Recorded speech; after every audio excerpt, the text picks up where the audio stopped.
recording, and that's so that if anyone who hasn't been able to join us today, they can then view the event afterwards. So I think we've just got a couple more people connecting to audio now. I'll just wait for you to do that. Okay, fantastic. I think that's everyone in that was waiting, and we might have some last minute attendees as well. So if everyone can put all of their mics on mute throughout, that would be fantastic. That just means that we won't interrupt the speakers when they are talking. But there will be a chance to ask questions in the chat window. So I'll go through that again in just a minute.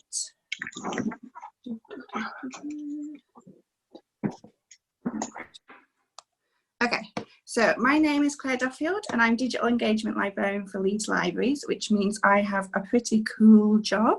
I get to do tech moms and code clubs, and I do the social media and now these tech talks as well whilst we're in lockdown. Which means I get to meet lots of really inspiring people across the Leeds community. So during lockdown, we wanted to make sure that we were still connecting to our audiences, and we wanted to bring you a talk and a platform for people to be able to share their experiences, learn from each other, and share ideas as well. So we thought a weekly Zoom call would be fantastic for that. So this talk is for anyone and with any ability. You don't have to be super techie. Hopefully this will give you the confidence to delve into your interests or find out something brand new. So today we have a fantastic lady speaker called Pauline Narvas, and she is BT graduate. She's going to talk to you all about blogging. So if you've been interested in blogging, or if you have your own blog and you don't know where to start, this is going to be the perfect talk for you. We've also got Jamie Hutchinson from Studio 12, which is part of Leeds Libraries, and he's going to talk to you about the studio and any equipment and resources that might help you blog as well. So as I say, we'll keep your mics on mute. You can put your video on if you want to, so that we can see your lovely faces. We can't at the moment. And people can join us at any time and leave at any time as well during the event.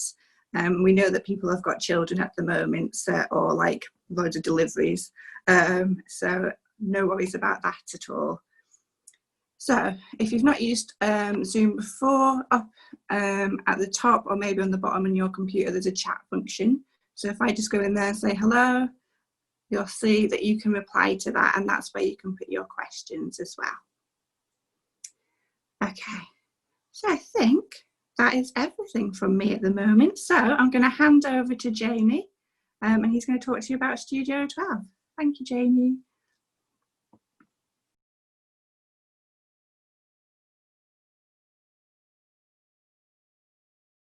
Oh, yeah, going to unmute me. Have I been muted? Can you hear me?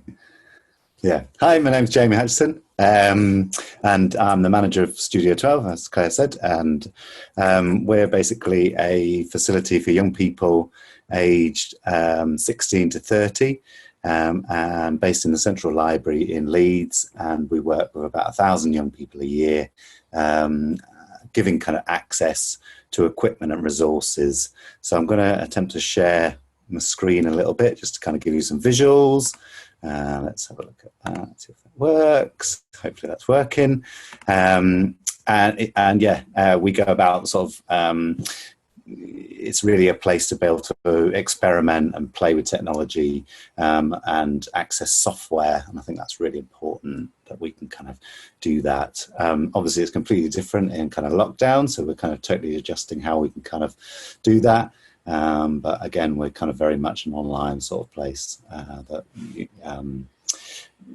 can kind of come in and access that. So we do a lot of stuff in film and have kind of access to cinematic equipment, right way through to more sort of basic kind of equipment like cameras and how we can kind of work with iPhones right the way up to much more of the sort of cinematic stuff. We do a lot around music production, so people can come in and use the recording booths in there. We've got photography screens and a lot of graphic design equipment, and it's really about giving people the right tools, the right equipment. And so, yeah, in lockdown, it's completely different. So we've all got to kind of adapt to new kind of equipment and ways of working.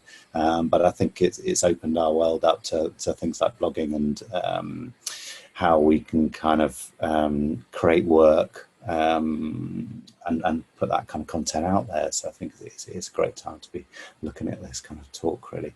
But yeah, I'm here to ask any kind of, if anybody's got any kind of technical questions about how they might go about starting it, then I can do that in this session or towards the end of the session in the Q&A. So yeah, I think that's probably it. That's wonderful. Thank you, Jamie. So yeah, do definitely visit the website for Studio 12. They've done amazing projects, helped with the film that brought Channel 4 to the city, and worked with One Extra along with other things. So really inspiring place to have a little look at. Okay, so like Jamie says, do ask any questions in the chat if you have any, and we will take them at the end of the talk series.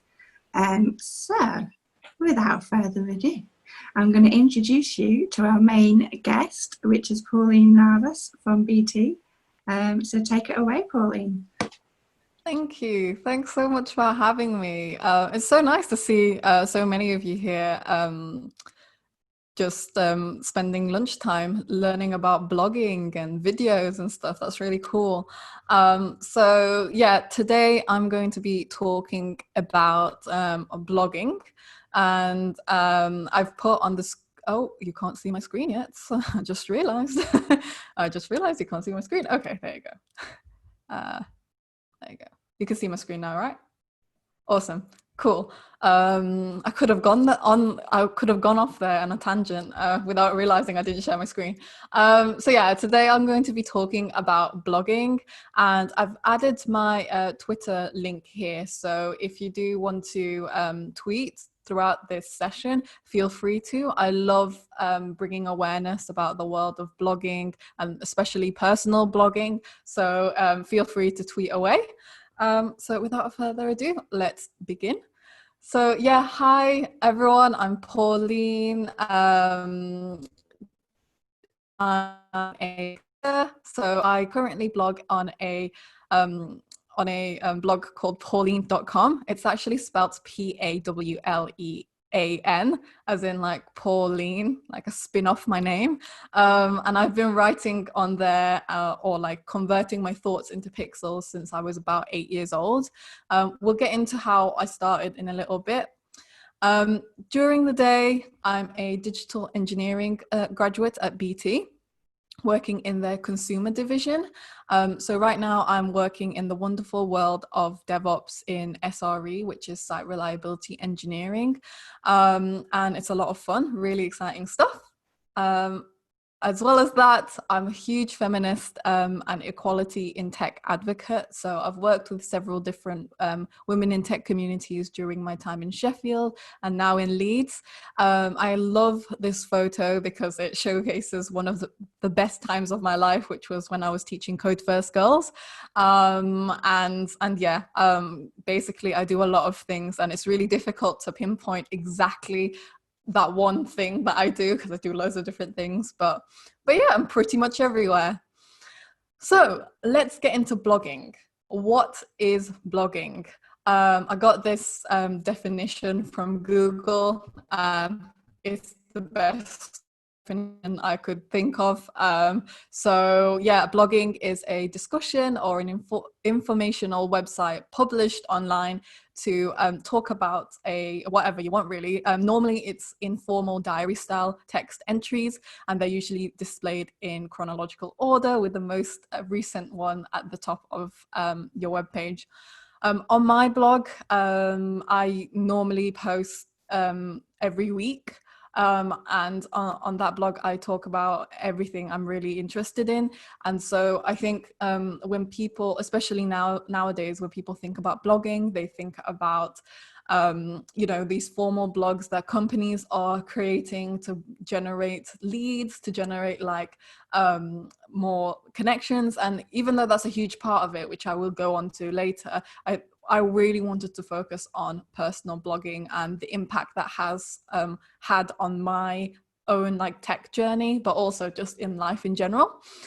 So the origin story. So I'll talk to you about how I actually started blogging in the first place. So this is my origin story. I love going through the slide. So I actually started in 2004. And for those who aren't familiar with this GIF or GIF, whatever you call it, it's an animation of this game I used to play called RuneScape.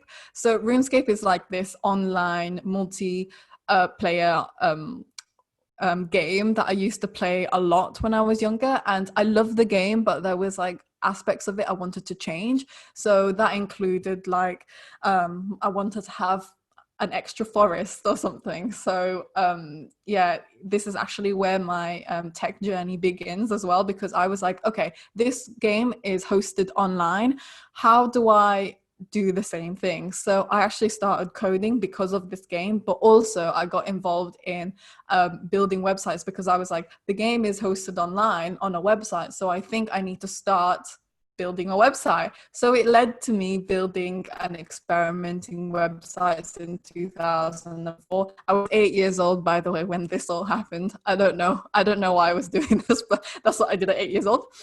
So in 2005, I began my journey into creating blogs. It wasn't really personal blogs at this point. I sort of pivoted and was like, I can create blogs about anything. I can create websites about anything. So naturally, I talked about High School Musical, because that was my biggest, that was the thing I loved the most during that time. And I also started creating these graphics that we used to call blends. And I basically had this website and this blog where I posted about all these new graphics I created. And at the time, it was creating graphics about celebrities. And then in 2006, I was like, okay, I want to focus more about what I can do. And so I started up my own graphics sort of blog / website, all sorts of different web graphics. And it was actually called promise.co.nr. I don't know what that domain name is, but that was my domain at the time. And if you read through the welcome icon thing there, it's so embarrassing, because that's just me being really embarrassing. And I was like, what, 8, 9, so embarrassing. And then throughout 2006 up till 2015, I kept blogging, and I started just blogging about like things I learned at school, what was happening in my day-to-day life. And then I took sort of a break between like 2013 to 2015, and then I brought it back up, and I sort of like rebranded my whole blog into Pauline, as you see here. And I like saying life in pixels, because it's essentially what I'm doing. I'm writing about my life in pixels and posting it online. So yeah, that's my origin story. So now we've got that out of the way, why should you start a blog? Hopefully by the end of this talk, I would have convinced you to start your own blog. So this is the first reason: a place to show the world who you are. When you start and develop your blog, it truly becomes a place to show the world who you are. You can use your own space to build up your personal brand. And I don't really like the use of that word, but that's the best word to explain what I'm trying to say. But you can also show off what you've learned recently. So share this knowledge with others and really showcase what your passions and interests are. And I have to say, like, there is so much power in documentation of your progress, and people really do enjoy reading that. And it's also really good for you as well to document things. It's good practice. And obviously this can lead to so many positive things. For me, I never thought that my blog would open up so many opportunities, but it really has.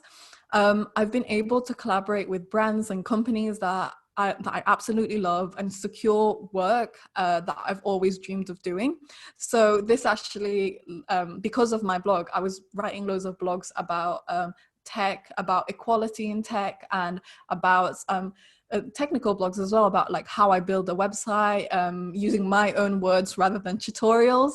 And because of that, I actually secured a remote development job when I was at university. And then I also got involved in loads of different content creation and vlogging for the University of Sheffield. So if you actually go onto the University of Sheffield's YouTube channel, you'll find a lot of videos of me doing all sorts of student engagement videos, because one of the people in the comms team actually found my blog and loved how open and honest I was about loads of different aspects of my life, and thought I'd be a really good ambassador. So that was really, really fantastic. Really, I didn't think I would ever get anything out of my blog, but it turns out I did.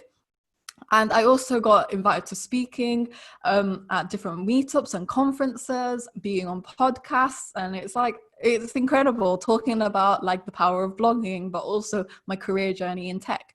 So yeah, it is pretty amazing, all from my blog. And that is the number one reason I think you should start a blog. The second thing is to pay it forward. Your blog can be used as a tool to pay it forward and give back to communities you care about. So one of my biggest blogging goals was to inspire others by what I share, whether that is writing a blog or starting a podcast, starting to prioritize your health, or going after your dream career. I just wanted to share that and tell people about it.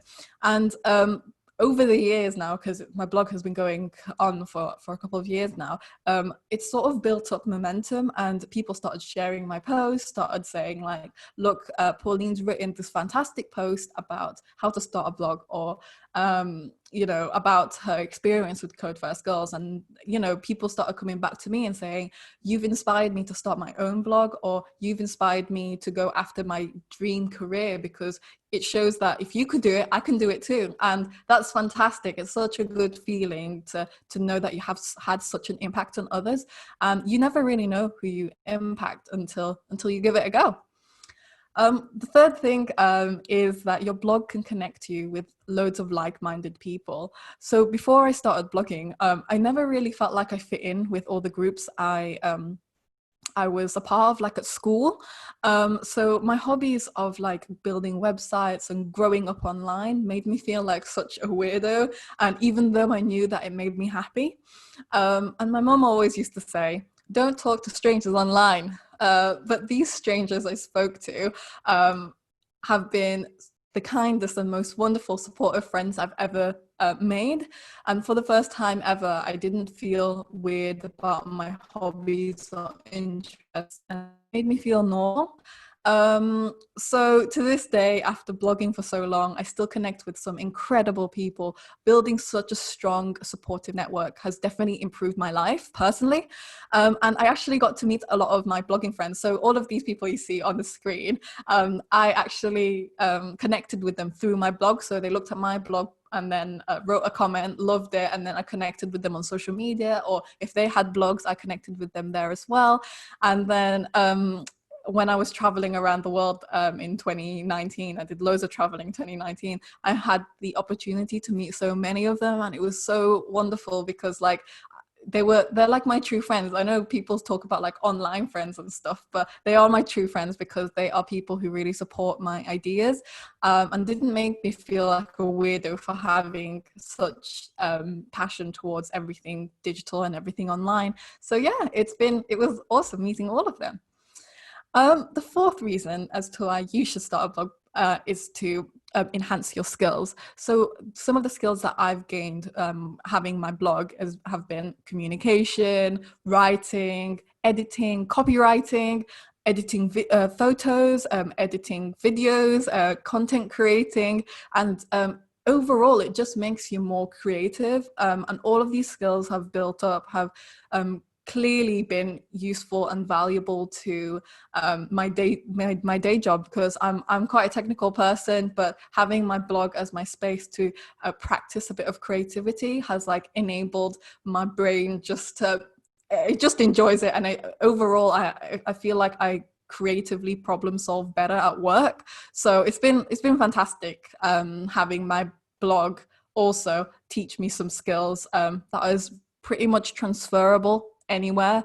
And personally as well, I actually found that blogging has helped me write long and detailed pull requests. So for those who don't know, a pull request is when you create a when you write a new piece of code, and then you have your peers review that piece of code. So normally developers are actually quite well known to be quite lazy writing a pull request, because they just sort of, people say that your code just speaks for itself, but sometimes it's not like that. And I think like because of my blog, I've been able to have that in my head. So then whenever I'm documenting something, I'm always like, okay, I need to communicate it to a certain audience so that anyone who comes across this piece of code will understand what I wrote. So yeah, I think that's been amazing, and it's all come from just years and years of blogging. And also my final reason, and it should be the main reason, is just for fun. It's important to focus on all metrics and all sorts of stuff and writing for an audience, but at the end of the day, you should enjoy blogging. Blogging, once you get into it, is so much fun. I personally find it one of the most therapeutic activities, and something I always look forward to doing every single week. I enjoy writing, editing, then adding pictures and GIFs and videos and stuff, and it's been fantastic. And it's definitely the best time of the week for me, especially when I'm always like coding away at work. It's been nice to just like write and practice the creative side of my brain. So yeah, blogging should be fun. So how can you get started? I hope I've convinced you, by the way. Hopefully, like by the time we finish this talk, I've convinced you to start. So these are some practical tips on how you can get started. The first thing to start is you need a platform to blog on. So there's loads of different platforms out there, from WordPress, Medium, Blogger, loads to choose from. And just have a look around and see what works for you. Personally, my blog is hosted on WordPress. I've been using WordPress for years, and I feel like it's always been a fantastic place to create blog posts. It can be clunky sometimes, but it just really does the job well. So now you've got your blog up and running with a theme that you love, it's actually time to write. This is definitely the most difficult part of blogging. And after years of blogging, I still have moments where I really just don't know what to write. And when that happens, these are some of the questions I ask myself, and they've just personally worked for years. So the first one is remembering why I started to blog in the first place. So why did you start this blog? For me, this links in with my blogging values. So I started my blog because I wanted a space to share and to inspire, to share, to help and share for me. It can be so easy to be caught up with the pressure that you need to write something perfect, which leads you to not writing anything at the end of the day. But having these values and a statement as to why you started can really help you get into the mindset as like sort of like an anchor. So another thing I like to ask myself is, what do you enjoy writing?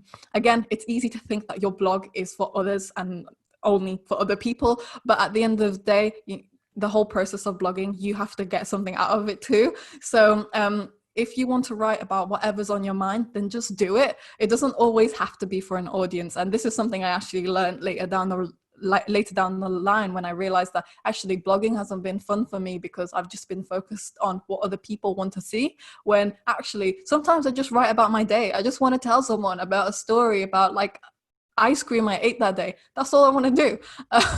So yeah, that's important. What do you enjoy reading from others? And this is great to get some inspiration from other people, but it's also important to note that I always strive to get inspiration from experience, and we all have unique experiences worth sharing, and writing about them, even if they are like similar to other people, they're so valuable. Yes, so in terms of how I write, this is just a quick overview of my workflow. There is no pressure to write every single week. Personally, I just like writing every week. It just helps me process a lot of things that have happened during that week. But again, it's up to you. You can blog once a year if you want to, completely up to you. But yeah, this is my overall workflow. I usually have an idea, write it down, I create a structure, just write my blog post. I put like an hour or so in just writing it.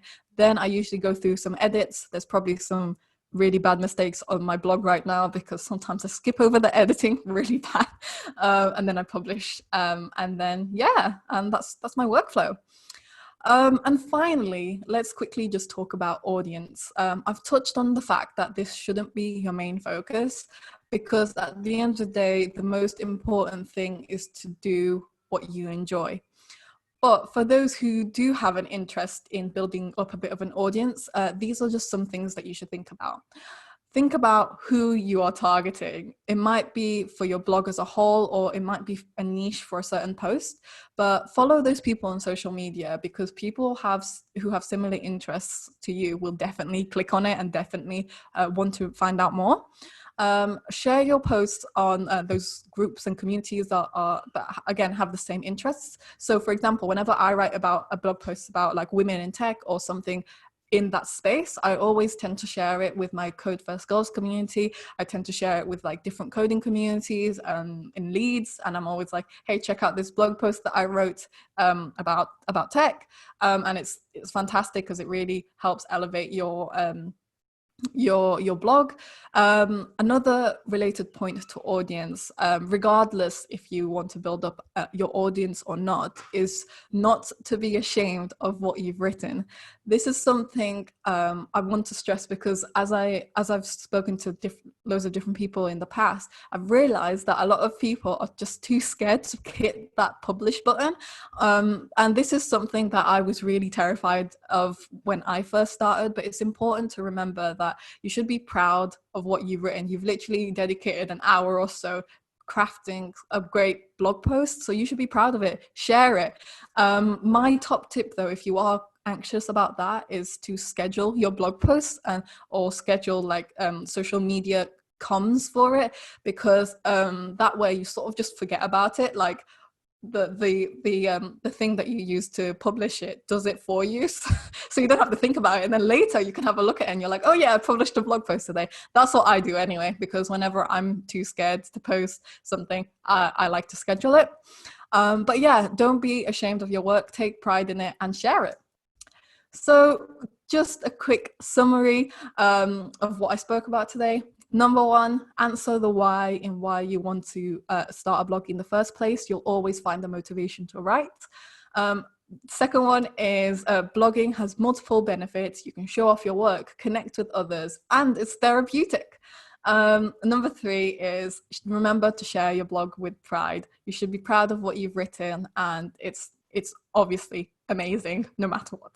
And yeah, thank you so much for listening. Don't forget to read my blog. I've also got a extra blog, a blog post about how I write a blog and just starting a blog in the first place. Loads of words there, but yeah, check it out. Thank you so much for listening.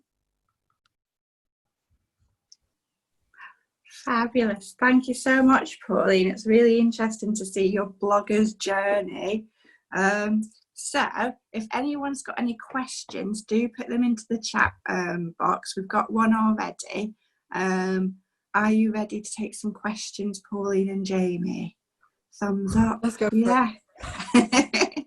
Okay, so our first one is, A question for Pauline. How did you learn to make websites? Oh, that's a good question. So I learnt from, this might sound really silly because there's more resources now, but when I was learning, it was basically trial and error. There were a few tutorials online about basics of HTML and CSS, and I started there. HTML and CSS, if you're a beginner in like developing websites, HTML, CSS is the way to go. But yeah, at the time when I was learning how to build a website, there wasn't a lot of resources. So from the resources that I read upon, I basically just trial and error. So I looked at a piece that I read about, and then I would expand it and just test and see what works. The good thing about that is that it helps me get into a mindset of like, you know, things do break and things don't work all the time, but you can always fix it. So that's really good. And like tutorials and courses are really, really good as well. But I personally think that you learn the best when you actually go through it and, you know, go through the errors, spend hours crying about it. And then it's a cycle, and then you just pick it up eventually. But yeah, if you want to get started, HTML and CSS. And also I wrote a blog post about getting started with coding, so I will send that across as well. That's perfect. So any of these links, what we'll do is we'll collate them all and we'll send them into your email afterwards along with the recording. So yeah, it'd be wonderful to see any blogs on how to get started as well. I've got a question for you, Pauline. How do you promote your blog? I think you touched on it a little bit, but is there anything in particular you do to promote your blog? Yeah. So over time, I've started to establish a sort of like a comms plan for it. It sounds really official, but it's because during my university, I did biomedical sciences, but in the middle I wanted to take a placement year, and in my placement year I decided to just go all the way outside of biomed, and I actually did a placement in communications. And so because of that, I built up a lot of social media skills. But yeah, so in terms of like this comms plan, I basically I usually schedule a tweet an hour or so after I publish my blog, because Twitter has a lot of metrics and stuff like that based on your followers, on where they're most active. So I usually try and time it based on when my followers are most active. So that's the first thing with Twitter. And I usually have this normal format. So I post the link and then I have a little description of what the blog post is about. And then like a call to action, like check it out if you're interested in this or blah, blah, blah. And then usually like people click on it. I get some retweets sometimes I don't, that's okay. And then another part I do is on Instagram. So I love Instagram. I feel like it's such a great place for like a community sort of feel. So on Instagram, I actually post it on there on my stories, but my brother is a super talented video editor and graphic designer. He's only 13 years old as well, but he's really, really talented, and he's created this little like notification video graphic thing on Instagram that fits Instagram stories really perfectly. And it's really, really good how it's designed, because it basically like encourages the user to tap onto the next story because of the way he's designed it. It's like a little notification. It's really, really good. But because I don't have the swipe up feature, I only have like 2,000 followers, so I don't have the swipe up feature, and you need 10,000 followers. Anyways, so yes, I have that, and then I usually just say, you know, I've got a new blog post, check it out, and you know, the link is in my bio, and that usually gets people to tap on my profile, and then they go on my link, and then they go on there and then read it. And I've also optimized it so that when I do the comms for this notification thing on Instagram stories, I also add like a little tag to my name so that people can easily just tap on it rather than go to the top. It's really hard to explain unless like I show it to you on an actual Instagram thing. But yeah, so I do that, and it's a lot of fun. It is a lot of fun. And I used to post on Facebook as well, but I deleted Facebook because I don't really like Facebook. But another thing I use is LinkedIn. So on LinkedIn pages, I created a company page. It's really all official, but I just like separating it a little bit because, like, even though blogging is a huge part of what I do, I also do a lot of different things. So I separate out a bit. And if I want to share like anything related to my blog, I just share the company page, and usually like people on LinkedIn are quite receptive to it. And again, I just time it based on analytics and metrics and data. I sound like such a developer. That's fabulous. That's really good. No, it's really important, like you say, to know your audience, and I think you do have different audiences on every single platform that you use. Like you say, LinkedIn, Facebook and Instagram, all completely, and I use them differently as well. You can't repeat like the same thing. Obviously, if you're just getting started, don't be intimidated by all of these different like ways you could do it, but it is a bit different the way you communicate based on which platform and who your audience is. Like for example, on LinkedIn, I get a lot of engagement when I write about career related stuff or personal development, which makes sense, whereas things I write about, like what I did that day, like eating ice cream, people don't really care on LinkedIn, but people on Twitter care a lot. And it's like, great. Yes. Very true. Do you look at your blog analytics and make changes to your blog as well? Yes, basically when I go, so I don't tend to look at my metrics too much on my blog day in day out, like my Google Analytics, because again, I try to move away from the whole like, oh, I've got readers and I need to make sure I write for them and stuff. But yeah, when I do look at it, I tend to find like patterns on the blog posts that are most popular.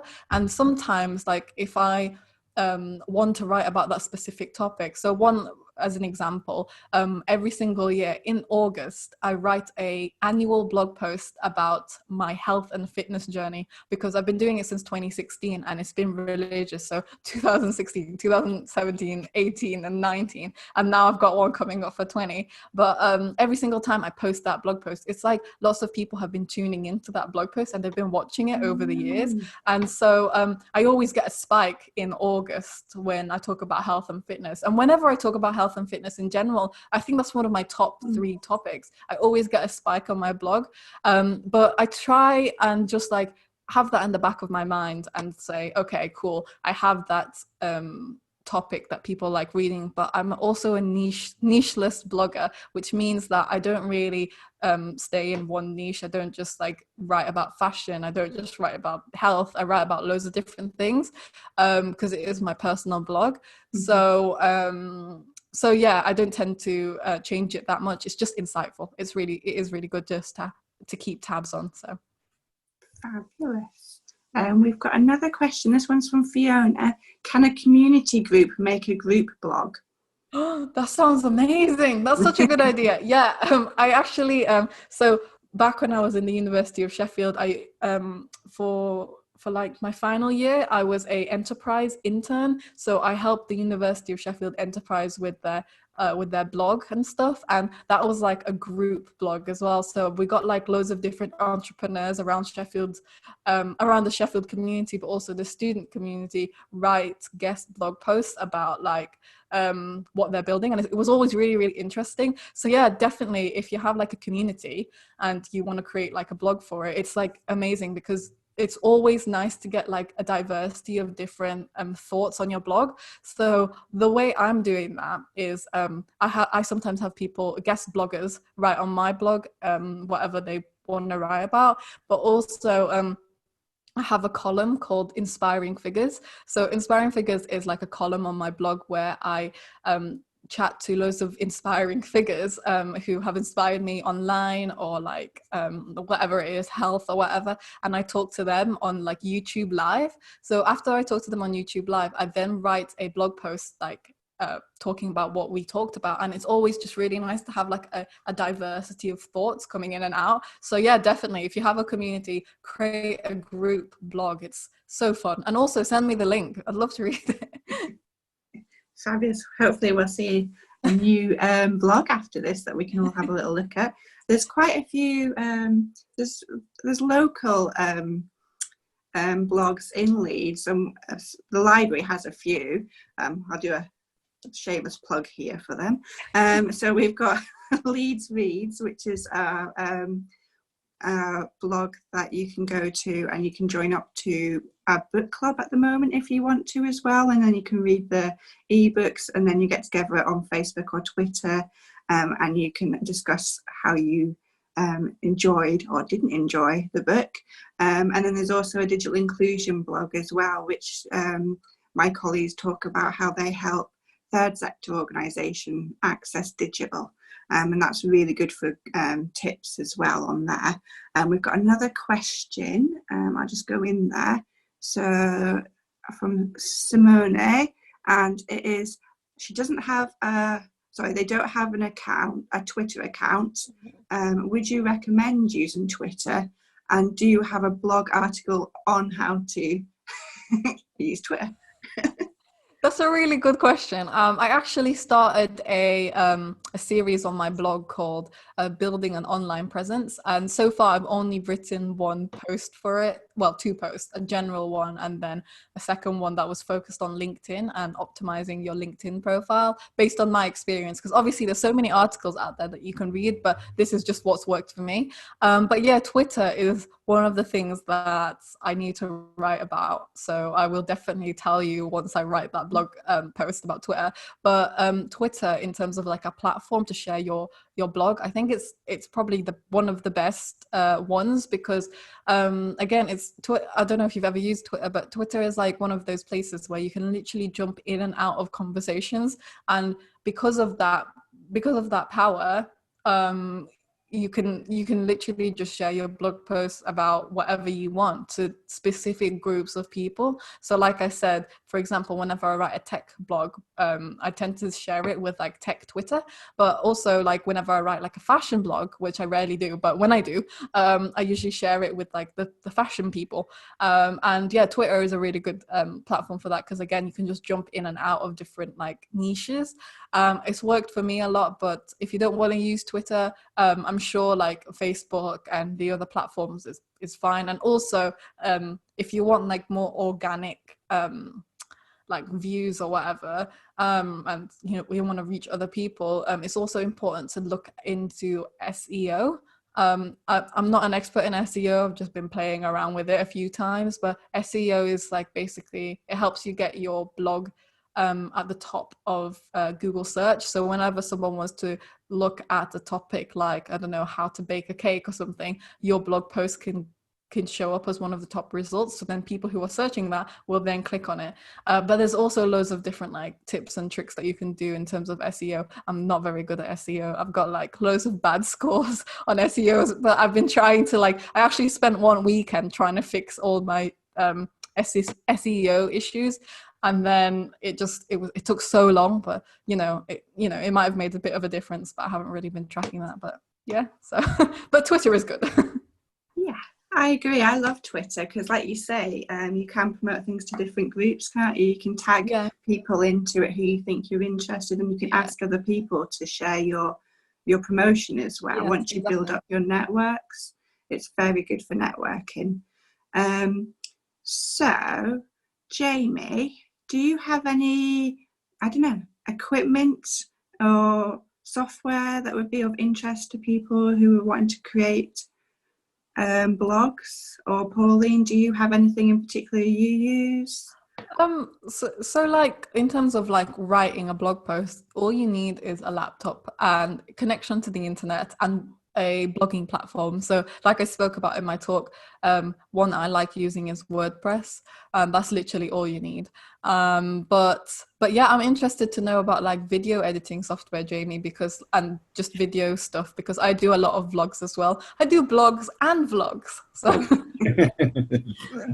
I mean, there's loads of equipment out there and loads of apps and all sorts of things. And I think the beauty is nowadays that, you have a phone, particularly for recording that. So yeah, you don't have to be, you might be better on camera than writing, I think. And I think really key. So yeah, it could be an iPhone like what you use, or it could be an Android phone as a really great way of just be able to record and edit your content. So I think the top tip is not to to start now and start sort of playing around and really kind of, like you say, work out what you want to talk about and kind of get the work out there. But and then later on, once that starts building up, you can kind of then get better equipment and better recording equipment and better cameras. And I think so we use sort of mics that can be basically attached to you, so it's a much better quality. Or we're out in the field and we can kind of use much more kind of serious kind of microphones, much more sort of professional things, like directional mics, which will kind of give you, again, a much better quality. It might be that there's a lot of sound out there that's interfering, and having some sort of directional mic might be really useful. But even using the mic that you get with your camera, I mean your phone, is a really good way of getting kind of good audio quality. But then you can, there's a number of apps. I mean, I tend to use kind of Apple phones, so a lot of the software built into the phone is pretty good. So you've got things like iMovie, but the only downfall I think with Apple is the restriction on music. And when you kind of want to add kind of background music, there's a lot of barriers with Apple, whereas Android, you've got a lot more flexibility to do that. So in the studio, we tend to download that to a computer and start using more sort of software. But there's lots of stuff built into your phone and lots of apps out there. And I think one of the most reliable ones is probably something like InShot, which is a great app for Android and iPhone. And then, in the studio, we tend to use Premiere as a big video editing. That gives us a lot more control. But again, it's quite a lot of money. And that can be about sort of £15 a month. So you're subscribing to that sort of thing. But there is lots of other software out there that's pretty cool. And ways to sort of, add images or add sound or add kind of text. And I think it's a whole world out there of stuff. Yeah, there's quite a lot of free software once you start searching for it as well. I think that's really good. You've just built your own website again, haven't you, for Studio 12, James? Yeah. How did you find that? Did you come up with a plan on paper first and do a bit of wireframing or anything, or did you just go for it? I think I went for it straight away, and then I went, hang on a minute, this is not right. So 4 years ago, we built the website, and then when it came to lockdown and thinking about the studio and what we can kind of do, we realized that we needed to really kind of do the whole website again. So we've used WordPress. I suppose I could just quickly sort of show it. So WordPress is, so I'll just share my screen, and I've lost. Is that right? You can kind of see it. So I've got toolbars in the way. I don't move that. There we go. So the great thing about WordPress is it's a blog-based program, but you can kind of adapt it and change it to become quite a good website. And we've used a Divi plugin, so that enables us to be a bit more user-friendly. You don't have to do so much coding, but there's lots of templates out there that are pretty cool. And it just basically changes the whole website to how you want. But the beauty with using the sort of blogging WordPress facility is that we can pull in, like on this screen, it's pulling in the latest 3 blog posts. But you can use that, the categories in here, to be quite clever with how you sort of build a website and where you display stuff. So up here, it's probably got another tag on here that's basically pulling in that, or I can use a specific tag to highlight something on a certain page. So WordPress is great. and the great thing is you can use it for free on the website. But then you can also, once you get a bit more kind of into it, you can actually host it somewhere else. And so it's really good tool to be able to do that. But yeah, like here, it's pulling in lots of different kind of things from the database to display on the website. So it's very good. It's good. Looks very slick. I love it. But yeah, it's going back to the kind of planning of a website. It's I actually ended up putting a load of pieces of paper on the wall and starting to write the sort of content that I kind of wanted on that.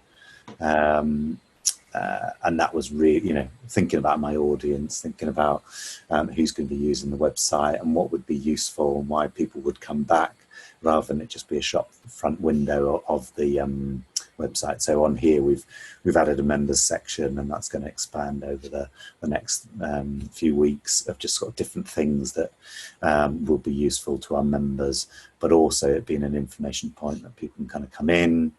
And then our blog is very much about kind of news, jobs, and projects that we've done in the past, showcasing young people, our events, and then we have various different sort of features, so that we can highlight projects.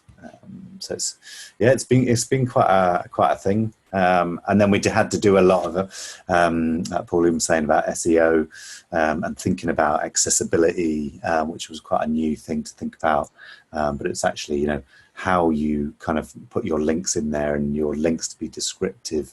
So someone that's using a screen reader, or how they tab through your website, and how you put links in there can kind of really affect how the user's experience, really. So it's been quite an interesting piece of work, and making sure that all your images are tagged, because that's helping with image search engines. So each of these images is tagged, and it's not going to blooming do it.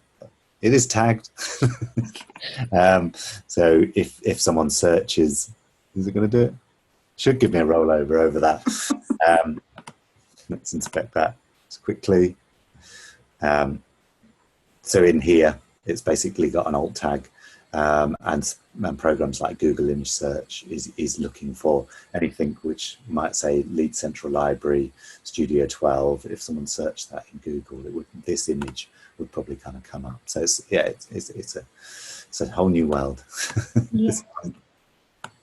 Yes, so that helps with your search engine optimization, doesn't it? When you tag an image behind, which, like you said, it brings you to the top of the Google and makes your website have more traffic.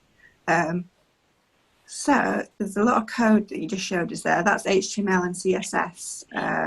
You don't necessarily have to be doing that if you want to blog or build a website. You've got the templates, so don't let that put you off, but you might be interested in learning that as well. And then there's free courses you can do on things like Future Learn.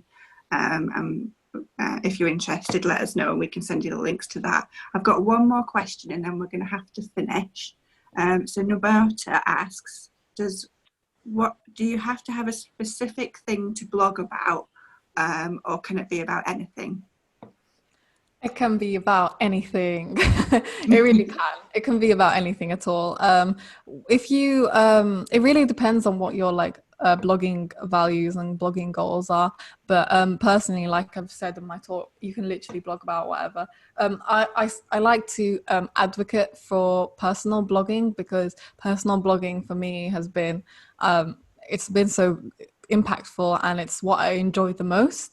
Of course, if you've got something that you want to promote or whatever, like if you work for a company that wants you to write a blog post about like what they're doing, then sure, like obviously it has to be specific to that. But if you want to just create your own blog, I highly recommend just going for it, just writing whatever. If you actually go through my my blog, you can sometimes just find blog posts about me talking about literally what I did that day, and it's a lot of fun. It's just fun. Personal blogging has sort of died out over the last few years, but there's still a bit there. There's still there, like there's still people writing personal blogs, and yeah, there's so much power in it. So yeah, write whatever you want. Fabulous. If anyone's got any of their favourite blogs, you can share that in chat as well, and then we can share those when we send you the recording of the meeting. So thank you to everyone. Thank you to everyone who joined us on this sunny lunchtime. Much commitment, and I hope you've enjoyed it. Thank you so much to Pauline. You've been absolutely fantastic. It's really inspiring to hear your journey, and I think it makes it kind of makes sense for anyone to have a go at doing it, and it's not scary. You can just give it a go, everyone. And thank you to Jamie from Studio 12 to tell us more about Studio 12 and his development of the website as well. That was really interesting and worthwhile. So our next talk will be Rebecca Craven, who's going to talk about mentors and working in tech with us next week, and that is up on Eventbrite already, so please do get a ticket for that. These are all completely free for you, and yeah, so have a lovely day, everyone, and we will be in touch again soon. Thank you. Thanks. Bye, everyone. Bye. Thank you.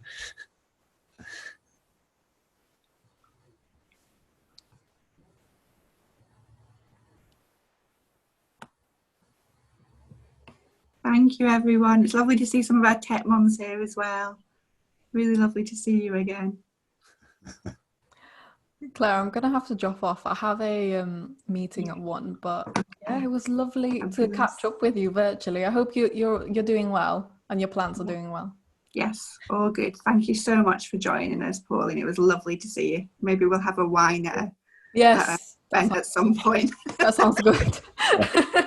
It was lovely to meet you. Meet you, Jamie, as well. That was great. So it was good to meet you. Yeah. Right. All right, I'm off. See you later. See you later. All right. All right, cool. Thanks, Jamie. Well, we're still recording, are we? Huh?